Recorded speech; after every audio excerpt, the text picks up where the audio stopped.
오늘 우리에게 주시는 하나님의 말씀은 창세기 16장 7절에서 16절까지 말씀입니다.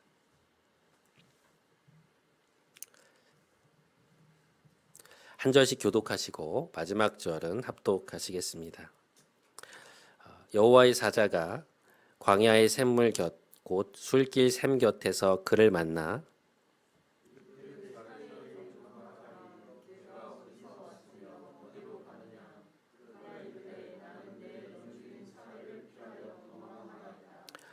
여호와의 사자가 그에게 이르되 내 여주인에게로 돌아가서 그 수하에 복종하라.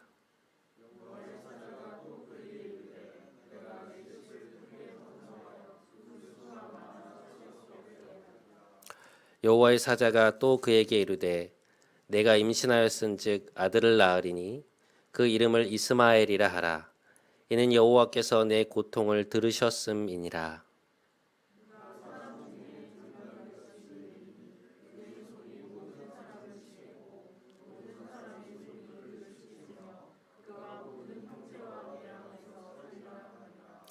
하갈이 자기에게 이르신 여호와의 이름을 나를 살피시는 하나님이라 하였으니 이는 내가 어떻게 여기서 나를 살피시는 하나님을 배웠는고 함이라.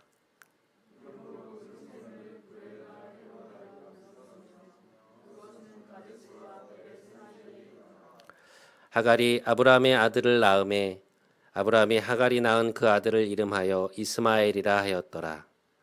하갈이 아브라함에게 이스마엘을 낳았을 때에 아브라함이 86세였더라. 아멘. 이것은 하나님의 말씀입니다.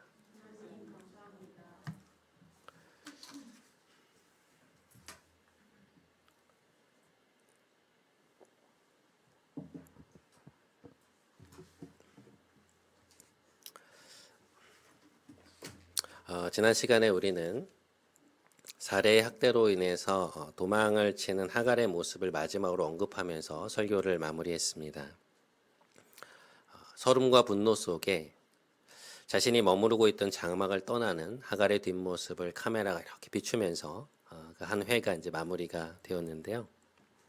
어두운 밤, 아무도 모르게 아브라함의 장막을 떠났던 하갈은 지금 어디에 있었는가? 오늘 본문은 그로부터 며칠 뒤 광야 속 한 장소에 나타난 그녀의 모습을 보여주며 시작이 되고 있습니다. 자, 오늘 본문 7절의 말씀. 여호와의 사자가 광야의 샘물 곁 곧 술길 샘 곁에서 그를 만나. 여러분 이 구절을 보시면 하갈이 지금 어디에 있다고 나오죠? 술길 샘 옆에 있었다라고 나오고 있습니다. 이 술길이라고 하는 곳은 당시에 이제 슈르라고 불리던 지역의 이름인데요. 가나안에서 애굽으로 내려가는 길목에 있고요. 광야를 가로지르는 길이었습니다. 오늘 본문에 나온 것처럼 그 지역에는 샘이 있었어요. 근데 이게 무슨 작은 샘이 아니고 우리가 알고 있는 오아시스라고 생각하시면 됩니다.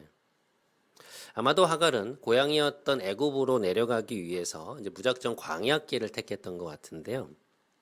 정신없이 광야길을 가다가 이 슈르의 오아시스를 만나서 목을 축이고 쉬고 있었던 것으로 보입니다. 임신을 한 상태였고 밤에 떠나왔기 때문에 아마도 굉장히 피곤했을 거예요. 며칠 만에 휴식처다운 휴식처에서 지친 몸을 쉬게 하고 있었는데요. 바로 그 타이밍에 하나님이 찾아오신 것이죠. 우리말 성경은 조금 아쉽게도 이 원문에 나타난 하갈과 하나님 만남의 극적성이 이렇게 잘 부각되어 있지 않은데요. 이 말씀을 보시면 주어가 나오고 장소가 먼저 나오고 난 다음에 그를 만나라고만 되어 있잖아요. 근데 그래서 이 만남의 어떤 갑작스러움과 그 극적 뉘앙스가 잘 캐치가 되지 않습니다. 근데 이걸 영어 성경으로 보면 조금 더 잘 표현되어 있어요. 뭐라고 되어 있냐면 found라고 하는 단어를 쓰고 있거든요. 그러니까 발견했다라는 거예요. 그러니까 장소보다 목적어가 먼저 나오고 있죠. 그러니까 found Hagar라고 되어 있어요. 그러니까 만남의 이 극적인 지점이 하나님과 하갈의 만남의 극적인 이 지점이 좀 더 느껴지시죠. 하갈이 처해 있던 상황이었던 만큼 아주 적절한 타이밍에 하나님이 그녀를 찾아오신 것이었습니다. 하갈을 발견한 하나님이 그녀에게 다가와서 말을 건네시는데요. 자, 그녀와의 이 첫 대면 속에서는 뭐라고 말씀하시느냐? 오늘 본문 8절의 말씀, 우리 화면을 보고 한번 함께 읽겠습니다. 시작. 사레 여종 하가라, 내가 어디서 왔으며 어디로 가느냐? 내가 어디서 왔으며 어디로 가느냐? 굉장히 심오한 질문이죠. 근데 일단 이 질문보다 그녀를 부르는 말이 눈에 띄는데요. 하나님이 그녀를 뭐라고 부르십니까? 사레 여종 하가라라고 부르세요. 대단히 의미심장한 말이에요. 왜 그런가? 여러분, 지금 하갈은 사레의 종이기를 포기하고 나온 거거든요. 그러니까 더 이상 이 사람의 종으로 살지 않겠다. 이제 사레와의 연을 끊겠다. 그리고 도망쳐 온 거예요.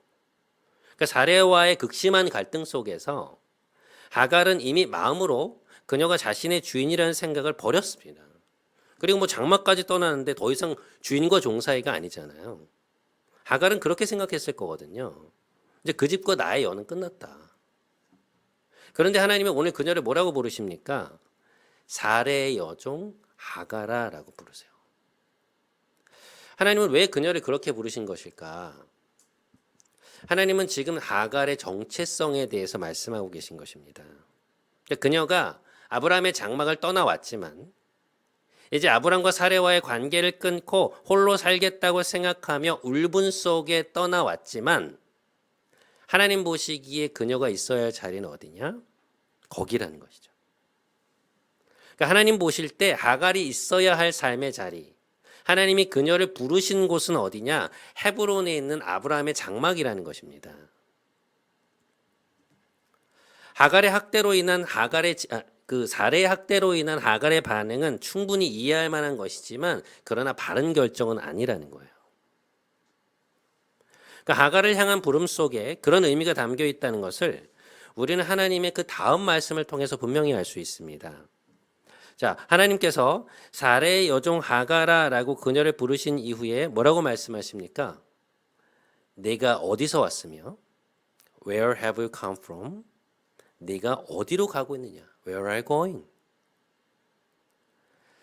이 폐부를 찌른다 그러죠, 여러분. 정말 이게 폐부를 찌르는 질문입니다. 여러분, 하나님이 지금 하갈이 어디서 와서 어디로 가려는지를 몰라서 질문하신 것입니까? 너 진짜 지금 어디로 가려는 거니?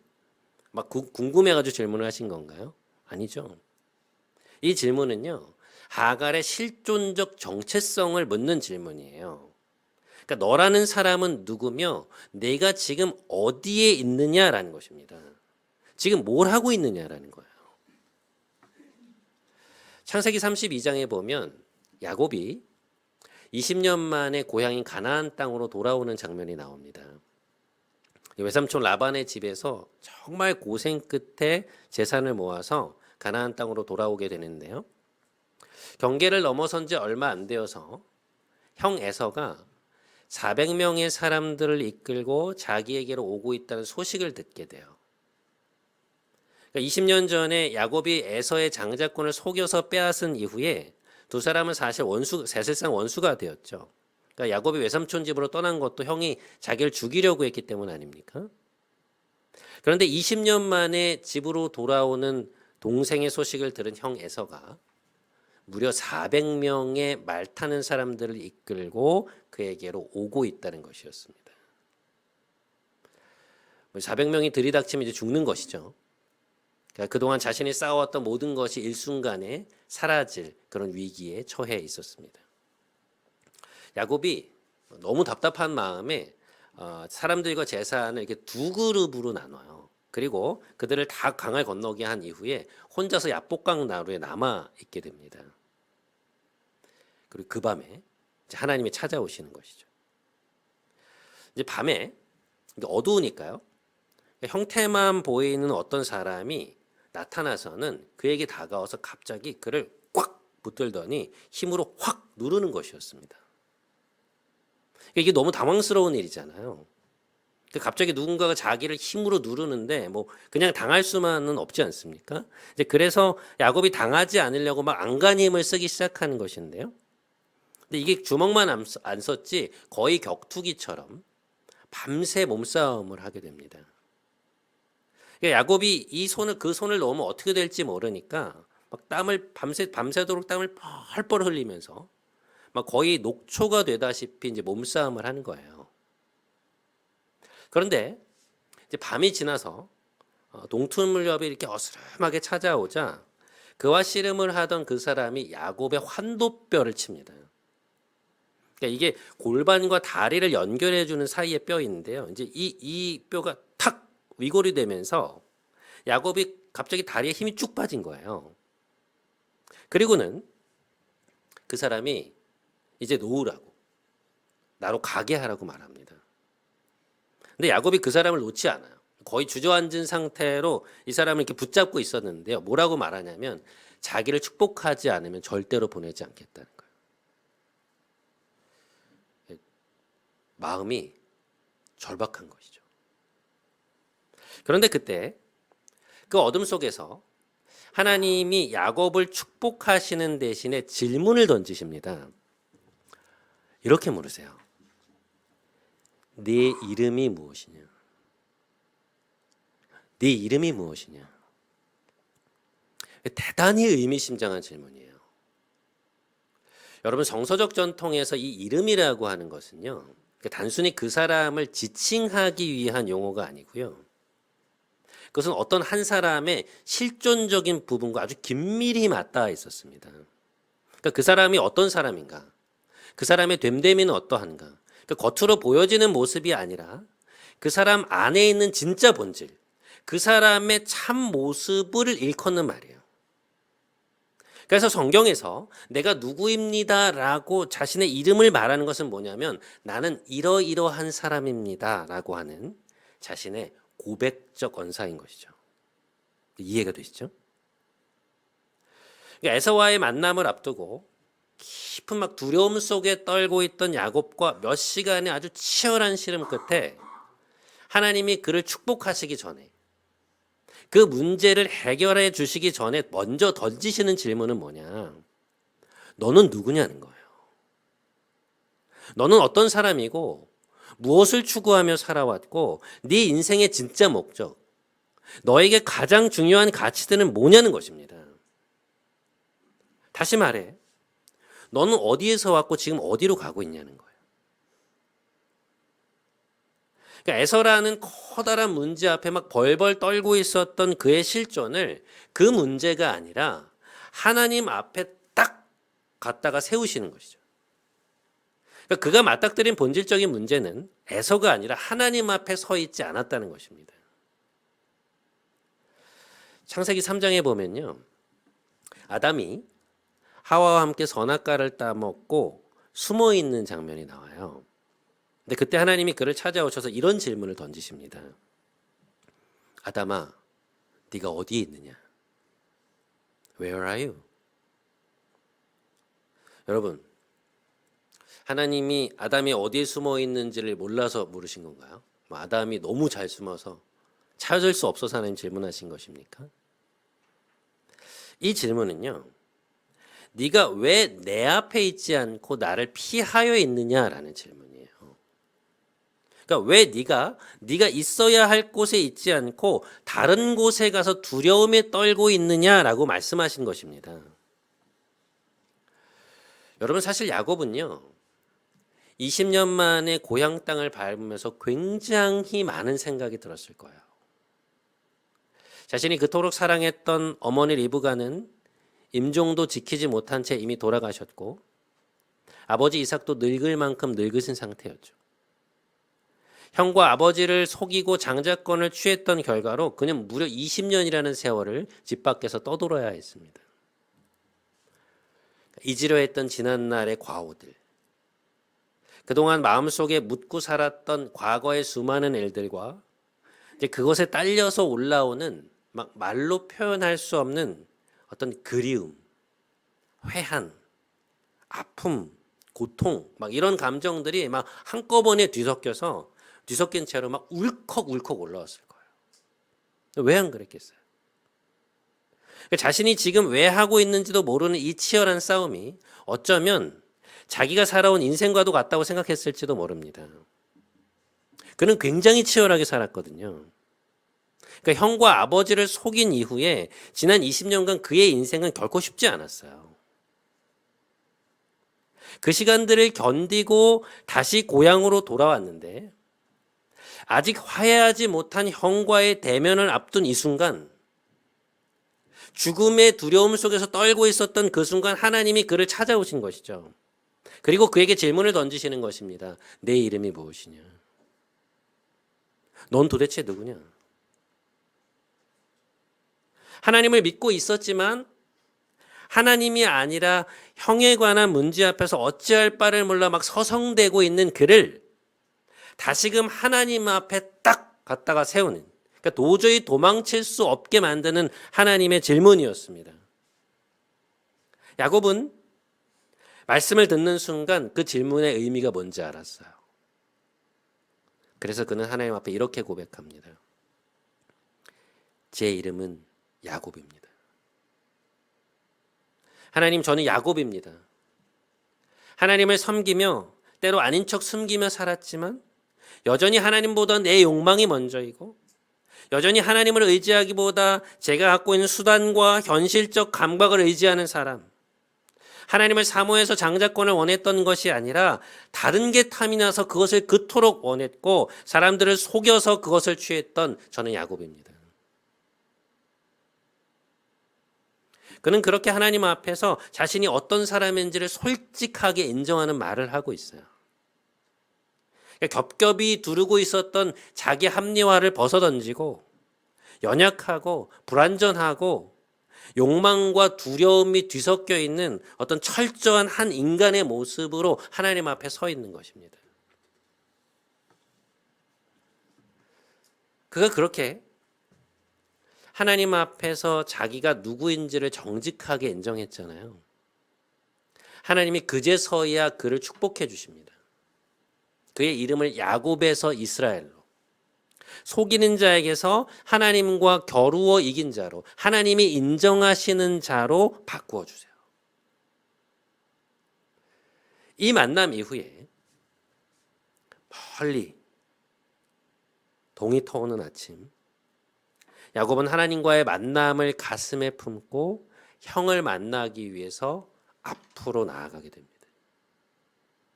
그리고는 진정한 화해를 하게 되죠. 오늘 본문 속에서 하갈이 마주했던 상황이 바로 이 야곱이 마주했던 상황이었습니다. 여러분, 하갈이 아브라함의 장막을 떠날 때 그게 얼마나 큰 결심이었겠습니까? 아마도 하갈은 사레가 바로의 왕궁으로 들어갔을 때 이제 그때 만났던 것으로 보이는데요. 사레가 나오면서 함께 나오게 됐던 것 같아요. 그리고 가나안에 올라와서 거의 10년 가까이를 아브라함의 장막에서 보낸 것이죠.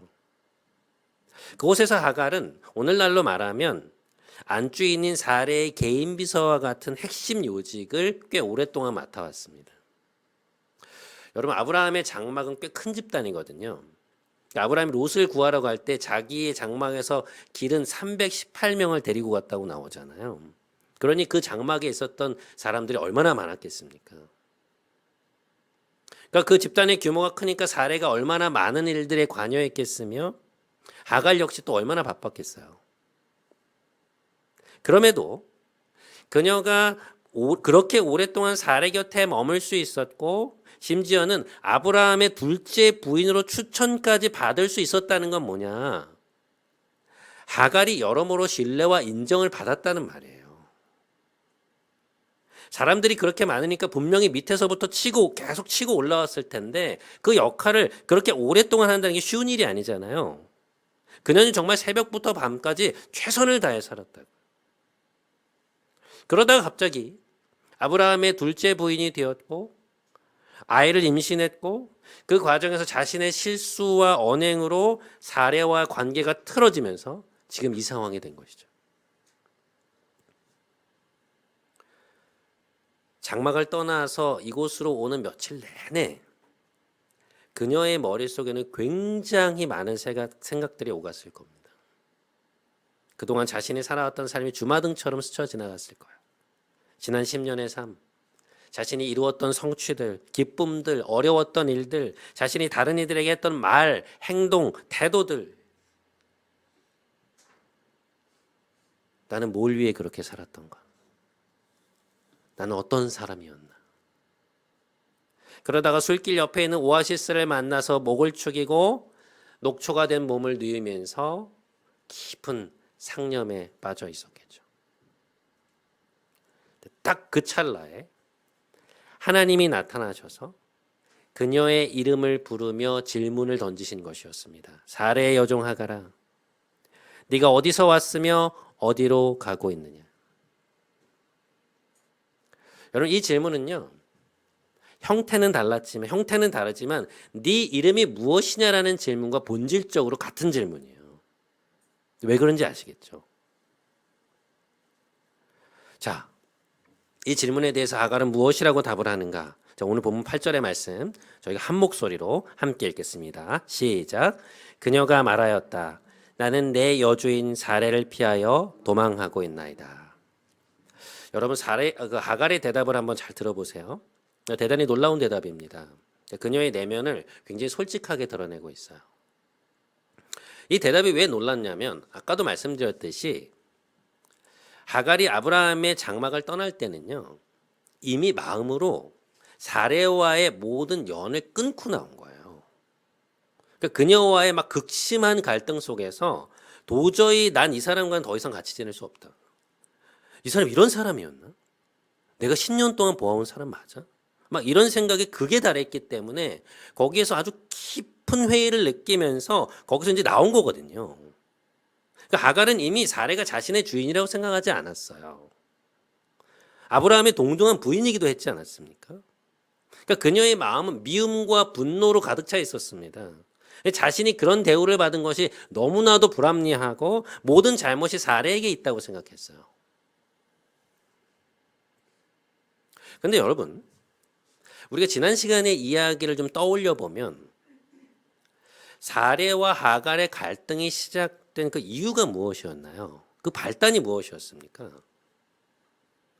창세기 16장 4절 말씀 한번 같이 읽겠습니다. 자, 시작. 하갈이 임신하매 그가 자기의 임신함을 알고 그의 여주인을 멸시한지라. 자, 성경이 명확히 말하고 있죠. 하갈이 그녀를 남편의 둘째 부인으로까지 추천했던, 그 정도까지 자신을 신뢰했던 사레와의 관계가 틀어진 그 발단은 무엇이었느냐? 하갈이 사레를 무시한 거였어요. 이게 단순히 무시하는 게 아니고요, 멸시했다라고 나옵니다. 이것은요, 말로 상처를 주는 걸 넘어서서 당시 관습상, 그러니까 둘째 부인으로서 넘지 말아야 할 선을 넘었다는 것. 그래서 사레의 지위를 위협하고 어떤 의미에서는 그녀에게 공개적인 모욕을 주었다는 걸 말해요. 그러니까 그 이후에 하갈을 향한 사레의 행동은 분명 잘못된 것이었지만 그러나 그 갈등에는 하갈의 책임도 있었다는 거예요.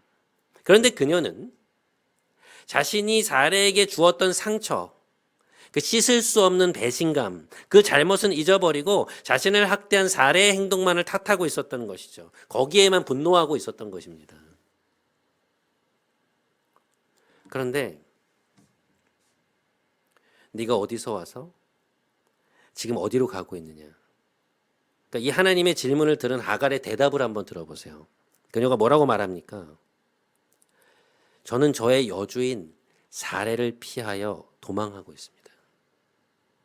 사레의 존재를 인정하고 있어요.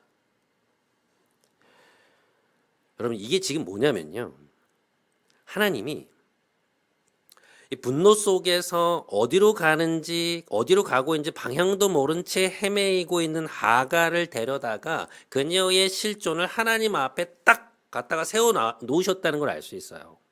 그러니까 사레와의 문제의 골몰에서 아무것도 보이지 않고 막 울분으로 반응하면서 갈 곳도 없는데 무작정 장막을 뛰쳐나온 그녀가 하나님의 그 질문을 들으면서 퍼뜩 정신이 든 거예요. 자신의 연약한 모습, 내 실수, 내 욕망, 그로 인해 남에게 주었던 상처들, 그로 인해 벌어진 돌이킬 수 없는 갈등, 울분, 분노, 오갈 데 없는 자신의 현재의 상황, 그러니까 그동안 누르고 감추고 있었던 있는 그대로의 자신의 모습을 솔직하게 하나님 앞에 드러낸 것입니다. 그것이 나는 내 여주인 사레를 피하여 도망하고 있나이다. 바로 그 얘기예요. 거기 안에 담겨 있는 얘기예요. 놀라운 게 뭔지 아세요? 그녀가 그렇게 하나님 앞에서 자신을 솔직하게 드러냈잖아요. 겹겹이 쌓여있던 어떤 자기 합리화, 핑계, 아닌 듯 숨겨놓았던 자신의 욕망, 두려움, 실수. 그러니까 하나님 앞에서 자신의 모습을 그대로 인정했잖아요. 어떤 일이 일어나느냐? 하나님 말씀이 또렷이 들려오기 시작해요. 그러니까 말씀이 그녀에게 권위를 갖게 되고, 그래서 그녀를 설득시키고 소망을 불러일으키면서 하나님의 방식으로 문제가 해결되게 하십니다. 하갈의 고백을 들으신 이후에 하나님이 9절에서 뭐라고 말씀하시냐면요, 아브라함의 장막으로 돌아가라고 말씀하세요. 이게 사실 말이 안 되는 거거든요. 하갈이 오늘 본문 이전에 그러니까 막 분노의 마음으로 가득 차 있었을 때는 이 말씀이 들리지 않았을 거예요. 들려와도 아마 쳐냈을 겁니다. 그런데 그녀가 정직하고 진실한 모습으로 하나님 앞에 자신의 모습을 드러내자, 그러니까 자신의 실존을 있는 그대로 인정하자 하나님 말씀이 권위를 가진 말씀으로 들리기 시작하는 것이죠. 여러분, 하갈이요, 자기 의견을 내세우지 않고 그 말씀을 들어요. 돌아가라는 말씀을 주시고 나서 하나님이 그 이유에 대해서 설명을 해 주십니다. 자, 첫 번째, 내가 너의 자손을 번성케 할 것이라고 말씀하세요. 이 말씀에서, 화면에 보시는 이 말씀에서 재미있는 표현이 뭐냐면요, 하갈의 뱃속에 있던 아이를 사레시라고 말씀하지 않으세요.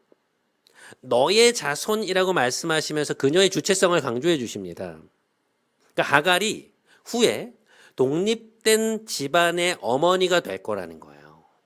여러분, 이게 얼마나 대단한 일입니까? 그러니까 사례의 지금 상황 속에서는 상상도 못할 일이거든요. 자, 두 번째, 자녀 이름까지 지어주십니다. 이스마엘. 하나님이 들으신다. 하나님이 들으셨다는 뜻이에요. 내가 너의 상황을 안다. 내가 너의 기도를 들을 거야. 내가 너의 인생에, 이 아이의 인생에 함께 할 것이다.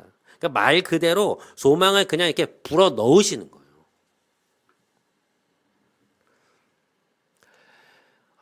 여러분, 오늘 본문에는 하갈이 그 이후로 어떻게 아브라함의 장막으로 돌아갔고 관계가 어떻게 회복되었는지 구체적으로 나오지 않아요. 하지만 그녀의 고백이 나옵니다. 하갈이 하나님을 만났던 장소를 뭐라고 명명하는지 아세요? 부엘라 헤로이. 나를 살피시는, 나를 돌보시는 살아계신 하나님의 우물이라는 뜻이에요. 그러니까 하갈은 오늘 본문 13절에서 하나님을 나를 살피시는 하나님이라고 부르면서 하나님을 만난 감격 속에 그분의 이름을 높이고 자신과 함께 하시는 하나님을 찬양하고 있습니다. 여러분, 이 고백 속에는요, 그녀의 막 터져 나올 듯한, 막 터질 듯한 감격이 고스란히 담겨 있어요. 여러분, 이게 얼마나 생생한 체험입니까? 하나님이 그녀의 상황을 세세히 살피시면서 그녀가 가야 할 길, 있어야 할 곳, 어떻게 살아야 하는지를 말씀해 주시잖아요. 내가 너와 함께 있을 것이라고 약속해 주시잖아요. 내가 돌볼 것이라고 말씀하지 않습니까? 그 축복과 그 만남의 감격 속에서 그녀의 내면의 변화가 일어나고 있는 것입니다. 그리고는 다시 발걸음을 돌이켜서 아브람과 사레의 장막으로 돌아가서 이스마엘을 낳게 되죠. 사랑하는 여러분, 오늘 말씀은요, 우리를 끊임없이 하나님 앞에 세우시는 하나님의 모습을 보여주고 있습니다. 하나님 우리를 살피시는 분이거든요. 우리 곁에서 우리의 상황을 주목하고 계시고 정확한 타이밍에 우리를 찾아오세요. 근데 이게 하나님이 어딘가 숨어 계시다가 갑자기 나타나신다는 의미가 아니고요. 우리가 하나님 앞에서 스스로를 인정할 수 있을 때까지 기다리신다는 것입니다. 우리가 우리의 연약함, 불안함, 두려움, 숨겨져 있는 나의 욕망, 그로 인해서 비롯되는 나의 어떤 여러 가지 반응들, 이런 것들을 숨기지 않고 하나님 앞에 솔직하게 있는 그대로 인정할 준비가 되어 있을 때, 그 때를 기다리신다는 거예요.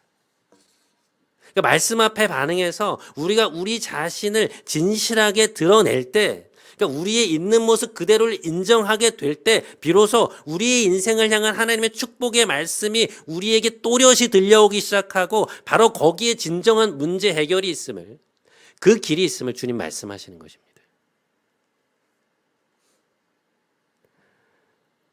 사랑하는 여러분,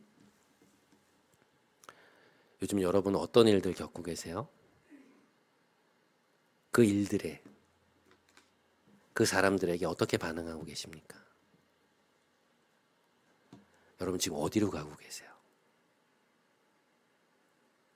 하나님은 오늘 우리에게 묻고 계십니다. 네가 어디에 있느냐? 네 이름이 무엇이냐? 넌 어디서 와서 어디로 가고 있느냐? 하나님의 질문 앞에 진실되고 정직한 모습으로 자신을 드러내신, 그렇게 자신의 참자아로 하나님 앞에 서시는 여러분 모두가 되시기를 주님의 이름으로 간절히 축원드립니다. 우리 오늘 이 찬양 같이 했으면 좋겠습니다. 항상 진실케라고 하는 찬양인데요. 항상 진실케, 나의 마음을 바꾸셔서 하나님 앞에 서게 해달라는 찬양이에요. 하나님 토기장이시고 저는 진흙입니다. 하나님 저를 빚어주옵소서. 진실케 하소서. 참자아로 하나님 앞에 서게 하소서. 우리 이 소망을 가지고 함께 좀 찬양하며 하나님 앞에 나아가도록 하겠습니다.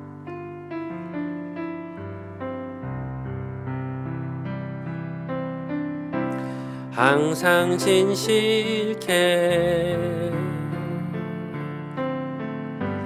내 맘 바꾸사 하나님답게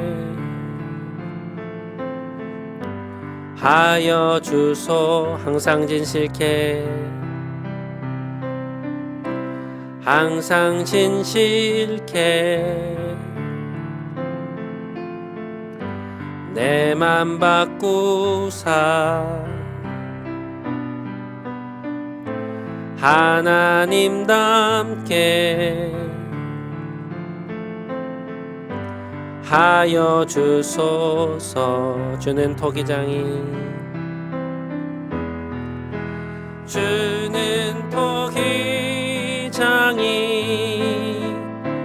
나는 진흙 날 빚으소서. 기도하오니 항상 진실케 항상 진실케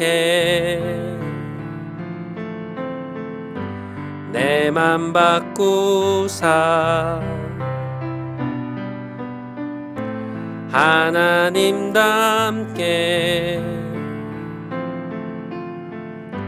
하여 주소서.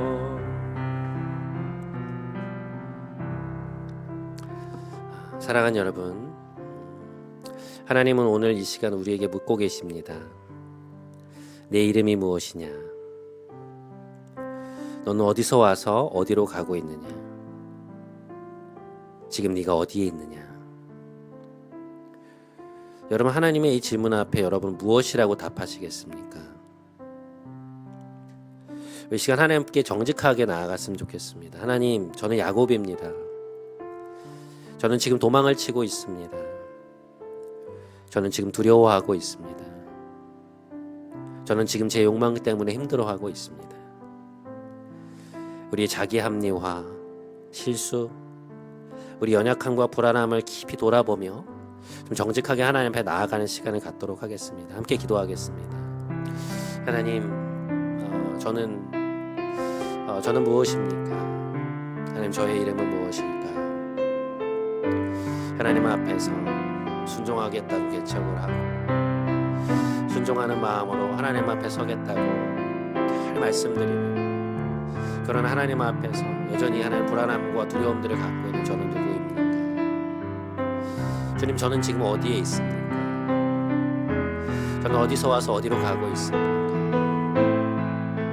주님, 저의 이 연약한 모습, 불안함과 두려움과 욕망이 뒤섞여 있는 저의 이 모습을 주님 앞에 가지고 나아갑니다. 주님, 우리가 한 사람의 피조물로서, 하나의 피조물로서 하나님 앞에 설 수 있게 해주십시오.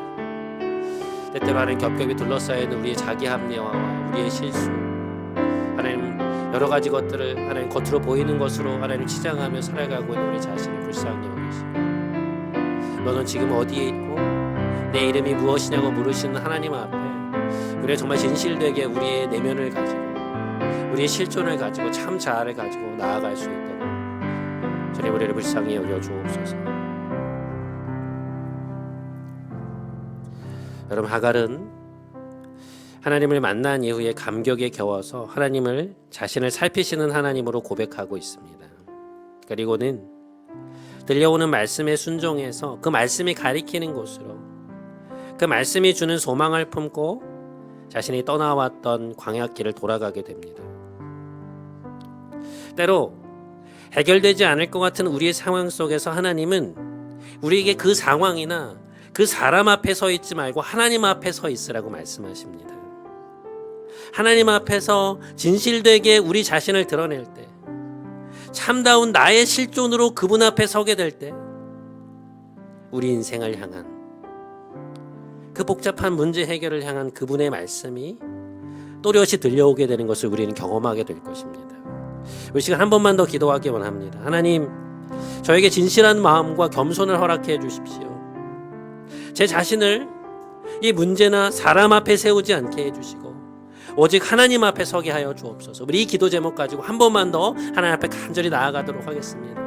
하나님 아버지, 하나님 앞에 서지 못한 채 우리에게 닥쳐온 문제나 사람 앞에 설 때가 얼마나 많은지 모르겠습니다. 왜 이 문제가 해결되지 않을까? 이 문제가 왜 해결되지 않는 것입니까?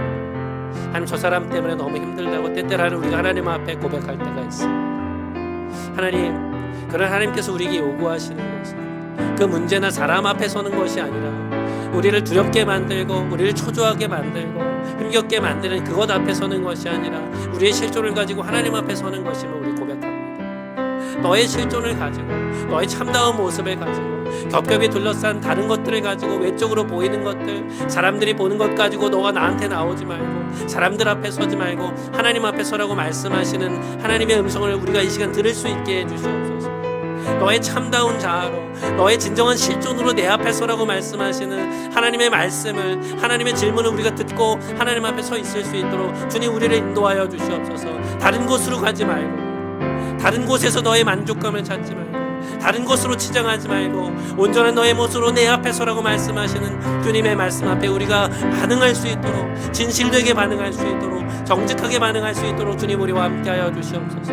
그리고 바로 그곳에 문제 해결의 길이 있습니다. 하나님이 우리에게 말씀하시는, 우리 인생을 향해 말씀하시는 참다운 말씀이 또렷하게 들려온다는 것을 우리가 기억하며 하나님 앞에 서기 원합니다. 주님, 도망치지 않기 원합니다. 다른 곳으로 우리의 만족감을 채우지 않기 원합니다. 다른 곳에 가서 서성이며 배회하며 두려워하며 숨어있지 않기 원합니다. 하나님 앞에 서 있기 원합니다. 하나님, 우리를 하나님 앞에 세워주옵소서. 정직하게 진실하게 하나님 앞에 서게 하여 주옵소서. 하나님, 도망치지 않게 하여 주시옵소서. 주님, 우리와 함께 하여 주옵소서. 주님, 우리 인생에 함께 하여 주옵소서. 말씀이 들려오게 하소서. 말씀이 들려오게 하여 주옵소서. 오 주님, 주님만을 바라고 우리와 함께 하소서. 주님, 우리와 함께 하소서.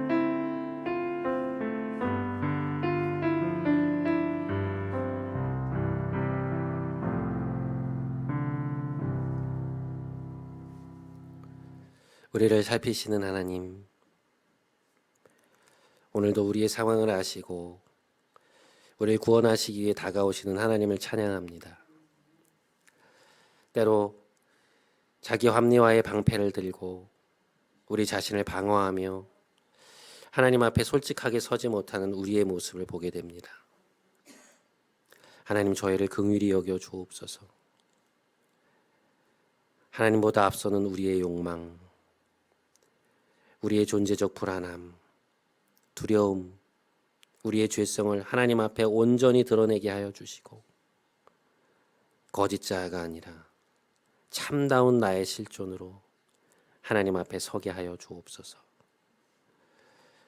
우리의 구원자 되신, 우리의 진정한 구원자 되신 주 예수님의 이름으로 기도드립니다. 아멘. 네, 우리 다 함께 자리에서 일어나셔서 우리 마지막 파송의 찬양하심으로 오늘 예배 마치겠습니다.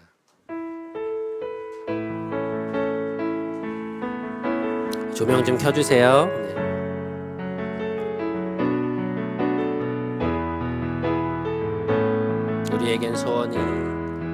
우리에겐 소원이 하나 있네.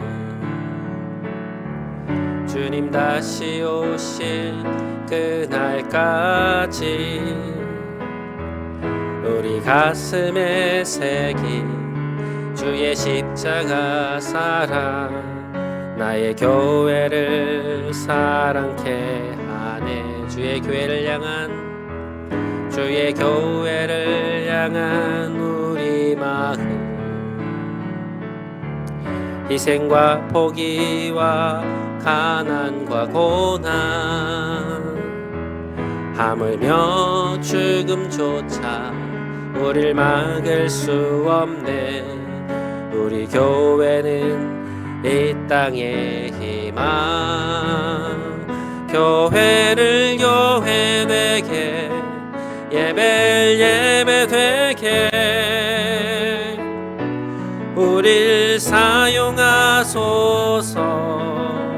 진정한 부흥의 날 오늘 임하도록 우릴 사용하소. 교회를 교회되게, 교회를 교회되게, 예배되게 우릴 사용하소서. 진정한 부흥의 날 오늘 임하도록 우릴 사용하소서.